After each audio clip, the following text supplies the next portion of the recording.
Mahal kong kababayan, good morning po at magandang umaga. Hatid ko po ang pasalubong ng magandang balita para sa inyong lahat. Breaking news! Umaatikabong good news. Siguradong madami na namang matutuwa dito. Baka pati mga kalaban magdidiwang dito. Pangulong Bongbong Marcos, viral matapos ang kanyang matinding anunsyo ngayong araw. Yes mga kababayan, halos araw-araw may pasabog ang ating mahal na Pangulo. Paano ba naman kasi mga kababayan, pinirmahan lang naman ni Pangulong PBBM ang isang executive order na siguradong magpapabago sa mga buhay ng madaming Pilipino. Grabe, tanging si PBBM lang ang may malasakit sa mga mamamayang Pilipino. Imagine mga kababayan, sa tagal-tagal ng panahon, ngayon lamang ito na isakatuparan, ngayon lang ito matatamasa ng taong bayan, ngayon lang din mararanasan ng madami nating mga kababayan. Grabe talaga Pangulong BBM. Grabe naman talaga kung mag-isip. Nakakabilib. Kaya naman mga kababayan, wag na natin itong patagalin pa. Samahan niyo ko at sabay-sabay nating alamin ang maiinit na balita sa araw na ito.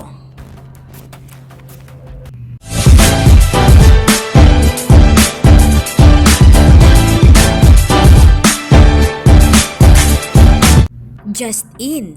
Si Pangulong Ferdinand R. Marcos Jr. ay naglabas ng Executive Order No. 64 na nagtataas ng sahod ng mga manggagawa sa gobyerno at nagpapahintulot sa pagbibigay ng karagdagang allowance sa mga empleyado ng Estado.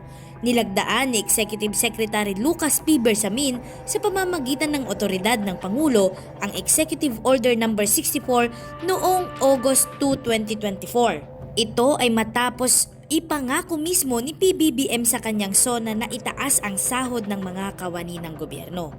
Ito ay magkakabisa kaagad matapos mailathala sa official na gazette o isang pahayagan na may pangkalahatang sirkulasyon. Sinabi ni Pangulong Bongbong Marcos na dahil sa umiiral na kalagayang pang-ekonomiya, kabilang na ang pagguho ng kapangyarihan sa pagbili dahil sa inflation, mayroong pangangailangang na i-update ang mga sweldo at benepisyo ng mga tauhan ng gobyerno upang mapanatili ang isang karampatang nakatuon, maliksi at malusog na manggagawa. Nang sa gayon ay nagtataguyod ng katarungang panlipunan, integridad, kahusayan, pananagutan at kahusayan at sa huli ay nagsasalin ng pagtaas ng produktibidad at mas mataas na kalidad ng serbisyo publiko.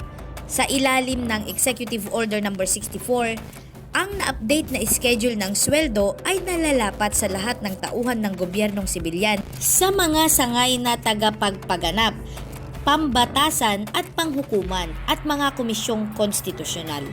Ang mga government-owned or controlled corporation o GOCCs na hindi sakop ng RA 10149 o ang GOCC Governance Act of 2011 at EO No. 150 at ang mga local government units ay saklaw din ng executive order na ito. Ang pag-update ng schedule ng sweldo ay ipapatupad sa national government agencies sa 4 na tranches. Ang unang tranche ay sa Enero 1, 2024. Ang pangalawang tranche ay sa susunod na taon. Ang ikatlong tranche ay sa January 1, 2026 at ang ika-4 na tranche ay sa Enero 1, 2027. Ang EO No. 64 ay magkakabisa ng retroactive na nangangahulugan na ang unang yugto ng pagpapatupad ay magkakabisa sa Enero 2024. Makakatanggap din ang mga kwalipikadong empleyado ng gobyerno ng medical allowance na nagkakahalaga ng 7,000 pesos kada taon bilang subsidy para sa pag-avail ng Health Maintenance Organization type benefits. Ang Department of Budget and Management ay may tungkuling maglabas ng mga patnubay na kinakailangan para ipatupad ang mga partikular na probisyon ng Executive Order No. 64. Ang kumpletong kopya ng EO ay makukuha sa Official Gazette kung saan nakasaad ang iba pang mga sugnay tulad ng pagsasaayos ng sweldo para sa mga tauhan ng LGUs at ang pagpupondo bukod sa iba pa. Para sa kaalaman ng lahat, 70 billion pesos ang budget ng gobyerno na inilaan para dito. Kaya naman mga kababayan, ito ay isa lamang na patunay na lahat ng mamamayang Pilipino ay mahalaga sa ating mahal na Pangulong Bongbong Marcos. Sana all talaga Mr. President, mabuhay ang lahat ng mamamayang Pilipino sa buong bansa. Para naman sa ating mga kawani ng gobyerno, mayroon silang maaasahang medical allowance bilang karagdagang benepisyo sa susunod na taon.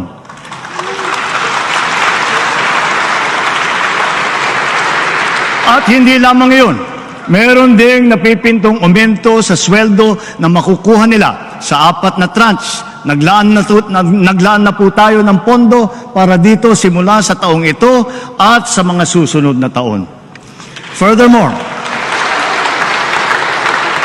Furthermore, we have extended the services of our job order and contract of service personnel working in government.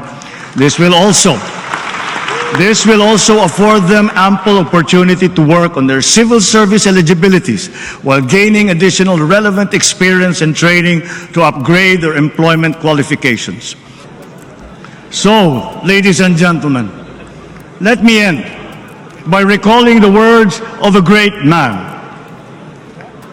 Let not anyone pacify his conscience by the delusion that he can do no harm if he takes no part and forms no opinion. Bad men need nothing more to compass their ends than that good men should look on and do nothing. He is not a good man.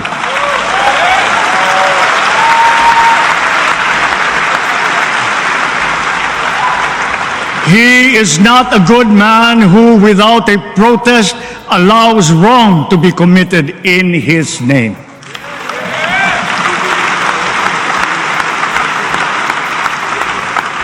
Mga minamahal kong kababayan, lagi po nating labanan ang mali at ang masama. Lagi po nating ipaglaban ang tama at ang mabuti. Lagi po nating